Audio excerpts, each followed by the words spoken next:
রাজশাহীর নদাপাড়া গ্রামটা চারদিকে ধানক্ষেত দিয়ে ঘেরা, শান্ত পরিবেশ, নদীর ধারে কুয়াশা, আর তার মাঝখানে থাকে আরিফ, এক সাদাসিধে পরিশ্রমী যুবক। তার বাবা বহু বছর আগে মারা গেছেন, মা অসুস্থ, সংসার চালাতে আরিফ সারাদিন রিকশা চালায়। কিন্তু গ্রামের শান্তির ভিতর লুকিয়ে আছে এক ভয়ঙ্কর নাম, রায়হান মোল্লা। জমিদার ঘরের ছেলে, টাকার দাপট, প্রভাব, ক্ষমতা সব তার হাতে। যার প্রতি তার রাগ, সে রেহাই পায় না। একদিন বাজারে ভিড়ের মাঝে ভুল করে আরিফের কাঁধে হেলে পড়ে রাইহান। ছোটখাটো ভুল হলেও বিষয়টা বড় করে দেখা রাইহানের স্বভাব। সে গর্জে ওঠে, গরিবের ছেলের এত সাহস, আমার সামনে চোখ তুলে তাকাস! এরপর সবার সামনে টেনে ফেলে মাটিতে, লাথি মারে, আর আরিফের পকেটে থাকা মায়ের ওষুধ কেনা টাকাটাও ছিনিয়ে নেয়। মানুষের ভিড়ে কেউ মুখ খোলে না। ভয়, আতঙ্ক, অভ্যেস। সেদিন রাতের অন্ধকারে বাড়ি ফিরে আরিফ দেখল তার মা কাশিতে কাহিল। আরিফের চোখ লাল।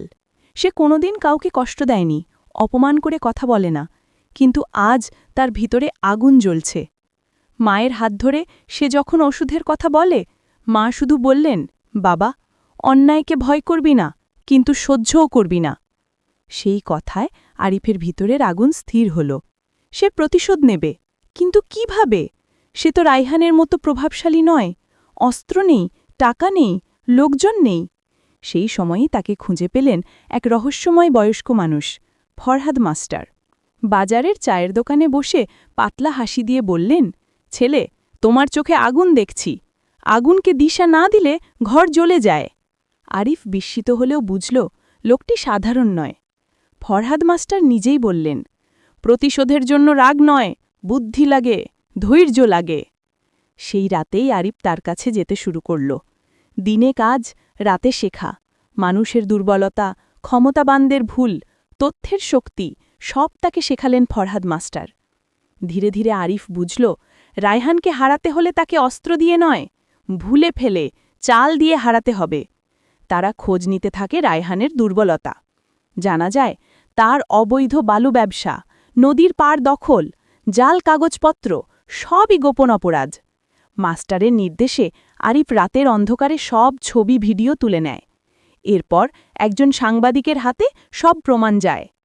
পরদিন খবর ভাইরাল, রায়হান মোল্লার অবৈধ ব্যবসা ফাঁস।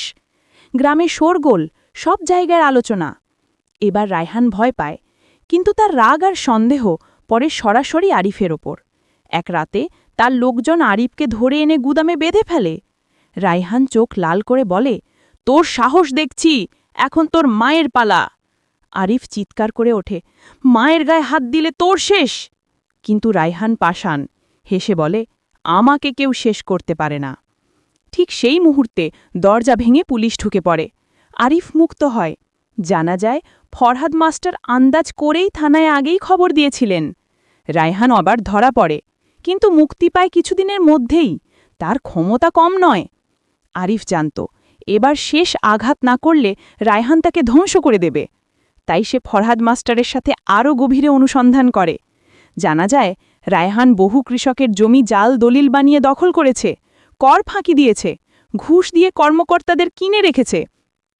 আরিফ আর মাস্টার সব তথ্য সংগ্রহ করে জেলা প্রশাসকের কাছে জমা দিল। তদন্তে সত্য বেরিয়ে আসে, সবই জালিয়াতি। অবশেষে সরকার রায়হানের সব জমি বাজেয়াপ্ত করে, ব্যাংক অ্যাকাউন্ট ফ্রিজ করে দেয়। গ্রামের মানুষেরা খুশিতে আত্মহারা। এতদিনের অত্যাচারী নিঃস্ব হয়ে পড়ে। রায়হানের মাথা যেন পাগল হয়ে যায়। সে রাতে আগুন লাগাতে যায় আরিফের বাড়ি, কিন্তু পুলিশ অপেক্ষায় ছিল। ফের ধরা পড়ে। এবার তার দীর্ঘ কারাদণ্ড হয়, আর ফিরে আসার সম্ভাবনা নেই। সব শেষ হলে একদিন আরিফ ফরহাদ মাস্টারকে জিজ্ঞেস করে, মাস্টার, আপনি এত সাহায্য করলেন কেন? ফরহাদ মাস্টার দীর্ঘশ্বাস ফেলে বললেন, রায়হান আমার ছেলেকে মিথ্যা মামলায় ফাঁসিয়ে মেরে ফেলেছিল। আমি শক্তি পাইনি, প্রমাণ পাইনি, কিন্তু তোমাকে সাহায্য করে আজ ন্যায় পেলাম। আমার ছেলের প্রতিশোধ তোমার মাধ্যমে পূর্ণ হল। আরিফ নীরব, চোখ ভিজে আসে দুজনেরই। দুই ভিন্ন মানুষের প্রতিশোধ এক জায়গায় এসে মিলল। কয়েক মাস পরে গ্রামবাসী সবাই মিলে আরিফকে ইউপি সদস্য বানায়। রায়হানের হাত থেকে ফিরে আসা জমি কৃষকদের মাঝে বণ্টিত হয়। আরিফ নতুন বাড়িতে মাকে নিয়ে শান্তিতে থাকে। গ্রামে আর কোনো অত্যাচার নেই। মানুষ ফরহাদ মাস্টারকে সম্মানের চোখে দেখে। তিনি নীরব নায়ক। শেষে আরিফ মনে মনে বলে, প্রতিশোধ নয়, আমি ন্যায় চেয়েছিলাম, ন্যায় জিতেছে।